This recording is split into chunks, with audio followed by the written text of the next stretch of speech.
नमस्कार आप सभी को। मैं योगाचार्य डॉक्टर ब्रिज मोहन आप सबका अभिनंदन करते हैं, स्वागत करते हैं। और आज जन्माष्टमी है और पूरा देश और दुनिया जहाँ पर सनातन धर्मावलंबी हैं सब लोग भगवान कृष्ण को नमन कर रहे हैं, वंदन कर रहे हैं। और आज हम लोग जन्माष्टमी के इस पावन पर्व पर, चूँकि भगवान श्री कृष्ण योगेश्वर थे और योग का जीवन भर उन्होंने प्रचार प्रसार किया, और आज हम लोग भी संकल्प लें कि योग करें, आसन करें, प्राणायाम करें और खुद भी करें, यानी स्वयं भी करें, दूसरों को भी जोड़ें। और योग जब करिएगा तो शरीर आपका स्वस्थ रहेगा, और यदि शरीर आपका स्वस्थ रहेगा तो मन भी आपका प्रसन्न रहेगा।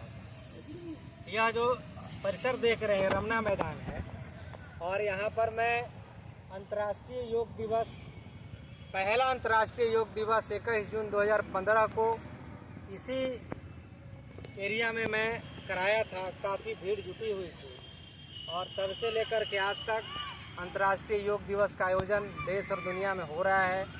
और मैं आज यहाँ पर आया था भ्रमण करने के लिए, घूमने के लिए। देखा कि यहाँ पर सैकड़ों लोग बैठे हुए हैं।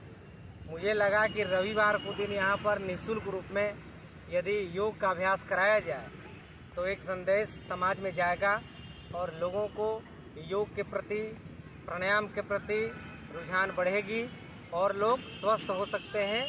क्योंकि आज ज़रूरत है समाज को केवल शरीर स्वस्थ करने के लिए नहीं, उनके मन को भी स्वस्थ करने की आवश्यकता है।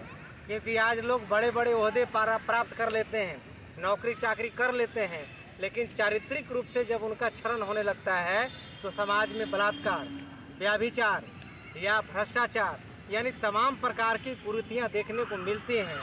इसका एक ही उपाय है योग। जो व्यक्ति योग करेगा, चाहे किसी भी आप फैकल्टी में हैं, चाहे आप नेतागिरी करते हैं, चाहे आप ऑफिसर हैं, चाहे आप डॉक्टर हैं, चाहे आप शिक्षक हैं, चाहे आप किसान हैं, चाहे आप मजदूर हैं, जो काम करते हैं, चाहे आप विद्यार्थी हैं, आप योग नहीं करिएगा, आपका मन गलत दिशा की तरफ बढ़ेगा ही बढ़ेगा। यदि आप अपने मन को और तन को स्वस्थ रखना चाहते हैं, समाज को सुखी देखना चाहते हैं, समाज को भ्रष्टाचार, व्यभिचार, बुराइयों से बचाना चाहते हैं, तो आपको अपने पूरे परिवार के साथ योग 1 घंटा कम से कम करिएगा, तो आपके मन स्वस्थ होंगे। जब मन स्वस्थ होगा तो आपके इंद्रियों के द्वारा जो कार्य होगा, हाथ उठेगा तो किसी को मारने के लिए नहीं उठेगा, किसी की सेवा के लिए उठेगा। हाथ जब उठेगा तो मुर्गा काटने के लिए नहीं, बकरा काटने के लिए नहीं, मछली को जल से बाहर निकाल के तड़पाने के लिए नहीं, बल्कि उसके रक्षार्थ उठेगा। यदि आपके पैर कहीं उठेंगे, कदम बढ़ेंगे, तो कोई पवित्र जगह पे जाने के लिए, कोई आपके नशा करने वाला, बुराई करने वाला, दुराचार करने वाला जगह पर पैर नहीं ले जाएगा। यानी योग जरूरी है, और इसकी महिमा का गुणगान करना पड़ेगा। लोगों को योग के प्रति जोड़ना पड़ेगा, क्योंकि लोग योग कर नहीं पा रहे हैं। क्योंकि मैं देख रहा हूँ जिस तरीके से योग की शुरुआत आज से 15-20 साल की गई थी, क्योंकि ये तो हजारों साल, लाखों वर्षों से है, जब से सृष्टि का निर्माण हुआ है। बीच में उठता है, गिरता है, क्षरण होता है, ऊंचाई पर जाता है, यानी हर समय हर प्रकार के लोग आते जाते हैं और इसको उठाते रहते हैं। इसलिए आज जिस हम लोग परिवेश में, कलयुग में जी रहे हैं, इसमें योग ही एक आपका सहारा है, योग ही एक मार्ग है आपका, जिसको अपना करके भव सागर रूपी जीवन नैया से हम लोग बाहर निकल सकते हैं, डूबती नैया को बचा सकते हैं। तो आइए हम लोग आज एक अभ्यास कर लेते हैं, अनुलोम विलोम का 2 मिनट, उसके बाद सत्र को विराम कर देंगे। तो बैठ जाइए, तो इधर भी लीजिएगा। आपको करना क्या है कि दाहिना हाथ को सीधा कर लीजिए, तर्जनी को मोड़ लीजिए, अंगूठा को दाहिने नाक पर लगाइए, और बाएं नाक से धीरे धीरे सांस भरिए। ऐसे कर लीजिए, तीनों की तरफ दिखाइए। हाँ, बहुत अच्छा है, धीरे धीरे दिखाइए नजदीक से। अब बाएं नाक से सांस भरिए, भर जाए तो बाएं नाक बंद करिए, और दाहिना से धीरे धीरे छोड़िए। कुछ दिख ही नहीं रहा है। दाहिना से छोड़ करके फिर दाहिना से ही ले लेना है, और फिर दाहिना बंद करके बायां से छोड़ देना है। समझ गए?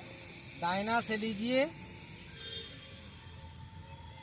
बायां से छोड़िए, बायां से लीजिए, दाहिना छोड़िए। याद रखना है जब भी अनुलोम विलोम करिएगा तो बाएं नाक से शुरुआत करना है, क्योंकि बाएं नाक चंद्र स्वर होता है, शीतल होता है, ठंडा होता है। जब बाएं नाक से सांस भरेंगे तो आपके अंदर शीतलता आएगी, कोमलता आएगी, दया आएगा। अब बाएं से लेकर दाहिना से छोड़िए, दाहिना से लेकर के बाएं से छोड़ दीजिए। इस क्रिया को आपको कम से कम 5 से 10 मिनट करना चाहिए।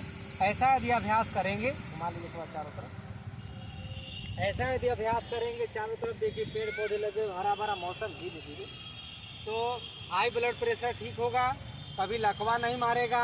यदि शरीर में यदि कहीं पर भी आपके मांसपेशियां कमजोर हो रहे हैं, शिथिल पड़ रहा है, यदि पैरों में झंझनाहट हो रहा है, चलने फिरने में दिक्कत आ रही है, यदि लकवाग्रस्त पैर हो गया है, उसमें यदि आप जान डालना चाहते हैं तो आपको प्राणायाम करना पड़ेगा। दाहिने से छोड़ना है ना। फिर संभाल लीजिए कैमरा, 1 मिनट रुक जाइए आप। जैसा हाँ, दाहिना उठा लगाइए, दाहिना नाक पर पैर सीधा करिए सभी, बाएं से धीरे धीरे भरिए, ठीक, आराम से। फिर बाएं को बंद कर लीजिए, अंगूठा हटाकर दाहिना छोड़िए, फिर दाहिने से भरिए, उसी से भर। हाँ, जिससे छोड़े थे उसी से ले लीजिए। अच्छा, उससे ले लें। जी हाँ, फिर इससे छोड़ दें। हाँ, एक बार फिर रिपीट मारिए। एक सेकंड। आराम से, आवाज नहीं निकालना, यही तो सावधानी है इसमें। सांस भरते समय बायां से लीजिए, दाहिना से छोड़िए, फिर दाहिना से लीजिएगा। बहुत अच्छा। फिर दाहिना बंद करिए, बायां से छोड़िए, फिर बायां से लीजिए, बायां बंद करिए, कंप्लीट। समझ गए? इसी क्रिया को 5 से 10 मिनट, 15 मिनट, आधा घंटा करेंगे तो अनुलोम विलोम हमारा सिद्ध होने लगेगा। और अनुलोम विलोम करते समय इड़ा नाड़ी, पिंगला नाड़ी और मेरुदंड में अवस्थित है सुषुम्ना नाड़ी, यानी तीनों नाड़ियां एक्टिव होने से हमारे मेरुदंड में 8 चक्र हैं, मूलाधार चक्र से लेकर के सहस्त्रार चक्रों का, तो 8 चक्रों की भी यात्रा शुरू होने लगेगी। तो फिर हम धीरे धीरे मानव से तो महामानव होने लगेंगे, हमारे निम्न चेतना से उच्च चेतना की तरफ जाने लगेगी। तो आइए सभी को कृष्ण जन्माष्टमी की हार्दिक शुभकामनाएं व्यक्त करते हुए आप लोग खूब आज उपवास करिए। कहा गया है कि लंघनम परम औषधम, यानी जो व्यक्ति उपवास करता है उससे बढ़िया औषधि इस धरा पर कुछ नहीं है। इसलिए सप्ताह में 1 या 2 बार जरूर उपवास करिए, उसमें रसाहार रहिए, फलाहार रहिए, ठीक है। चावल और गेहूं की मात्रा को घटा दीजिए, फल खा लीजिए, फूल खा लीजिए, कोई जड़ी बूटी का काढ़ा पी लीजिए, दूध नहीं लीजिए उस दिन, अनार का जूस ले लीजिए, क्या संतरा का जूस ले लीजिए। पेट भरे रखिए। हाँ, पेट को रस से भर के रखिए, खाली नहीं रखना, खाली मत रखिए, ठीक है। फल ना खाइए, फल खाइए, फल खाइए, केला ना गरिष्ठ टाइप का मत लीजिए। केला तो केला खा ले गरिष्ठ हो जाए ना, ऐसा लीजिए कि थोड़ा हाँ सेब खाइए, संतरा खाइए, इसके बाद किशमिश फुला के खा लीजिए, किशमिश फुला दीजिए और मिक्सी में पीस दीजिए, जूस बन जाएगा, छान के 2 गिलास मार दीजिए, ठीक है। चावल का जूस पी लीजिए, जिसको राइस जूस आजकल कहा जा रहा है, माड़ कहते हैं। तो भात मत खाइए, माड़ 2 गिलास पी लीजिए, तो ये आपका काम कर जाएगा। जी जी, तो सबको नमन वंदन करते हैं और हम चाहते हैं कि यहाँ पर रविवार के दिन कम से कम शुरुआत किया जाए और फिर जैसे जैसे लोगों को जोड़ेंगे फिर इसको नियमित रूप से भी किया जा सकता है, ताकि जिले के कम से कम रमना मैदान जो है भोजपुर जिला का हृदय स्थली है, नहीं, चारों तरफ से लोग यहाँ पर घूमने के लिए, दौड़ने के लिए आ रहे हैं।